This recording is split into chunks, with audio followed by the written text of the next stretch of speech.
Hello guys. So today's we discuss about the biological science chapter photosynthesis in higher plants. In previous session we discuss about part 1 of this chapter. So you can go to my channel and see the previous content which I share on my YouTube channel. Let's continue the class. The class contained effective notes and diagrams and content in multilingualism. Kelvin चक्र, प्रकाश स्वतंत्र प्रतिक्रियाएं, जैव संश्लेषित चरण, अंधकार प्रतिक्रियाएं या प्रकाश संश्लेषण का प्रकाश संश्लेषक कार्बन न्यूनीकरण चक्र रासायनिक प्रतिक्रियाओं की एक श्रृंखला है जो कार्बन डाइऑक्साइड और हाइड्रोजन वाहक यौगिकों को ग्लूकोज में परिवर्तित करती है। C4 मार्ग या हैच और स्लैक मार्ग पौधों में एक प्रकाश संश्लेषक प्रक्रिया है जो बंडल शीत कोशिकाओं में कार्बन डाइऑक्साइड को सांद्रित करके दक्षता बढ़ाती है और प्रकाश श्वसन को कम करती है जो गर्म वातावरण में होता है।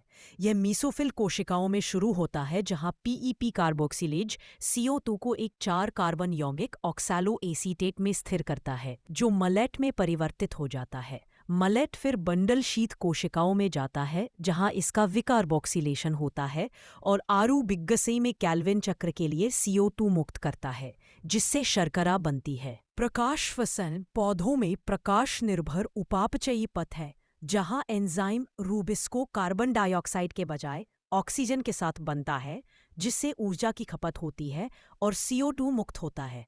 यह प्रक्रिया 3 कोशिकांगों क्लोरोप्लास्ट, पेरोक्सिसोम और माइटोकॉन्ड्रिया में होती है और इसे अक्सर अपव्ययी माना जाता है क्योंकि यह ATP या शर्करा का उत्पादन किए बिना प्रकाश संश्लेषण की दक्षता को कम कर देता है।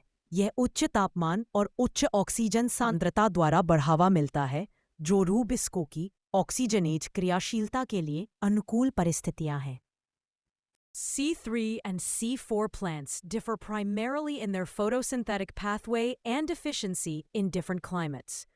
C3 plants fix CO2 directly into a 3-carbon compound, 3-PGA, and are efficient in cooler, wetter conditions, while C4 plants first fix CO2 into a 4-carbon compound, oxaloacetate, before the Calvin cycle, making them more productive in hot, dry climates by minimizing photorespiration.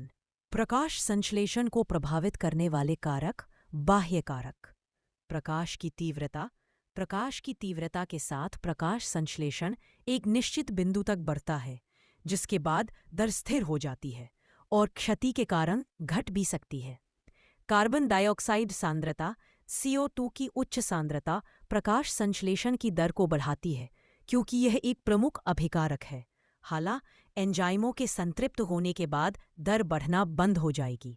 तापमान प्रकाश संश्लेषण एंजाइमों पर निर्भर करता है जो तापमान के प्रति संवेदनशील होते हैं। प्रकाश संश्लेषण के लिए एक इष्टतम तापमान सीमा होती है। इस सीमा से ऊपर या नीचे दर काफ़ी धीमी हो जाती है। उदाहरण के लिए C3 पौधों के लिए इष्टतम तापमान 25 के आसपास होता है जबकि C4 पौधों के लिए यह अधिक इष्टतम तापमान 35 के आसपास होता है। जल की उपलब्धता प्रकाश संश्लेषण के लिए जल आवश्यक है। पानी की कमी से रंध्र बंद हो सकते हैं जिससे CO2 का सेवन कम हो जाता है और पत्ती मुरझा सकती है जिससे प्रकाश अवशोषण के लिए उपलब्ध सतह क्षेत्र कम हो जाता है। प्रदूषक पत्तियों पर जम सकते हैं और रंध्र छिद्रों को अवरुद्ध कर सकते हैं। आंतरिक कारक क्लोरोफिल वह वर्णक है जो प्रकाश ऊर्जा को अवशोषित करता है, इसलिए इसकी उच्च सांद्रता प्रकाश संश्लेषण की दर को बढ़ा सकती है। पत्ती कारक पत्तियों की संख्या, आकार और आयु, मध्य कोशिकाओं का घनत्व और क्लोरोप्लास्ट की संख्या जैसे आंतरिक कारक भी प्रकाश संश्लेषण की दर को प्रभावित करते हैं। Please like, share and subscribe to my channel.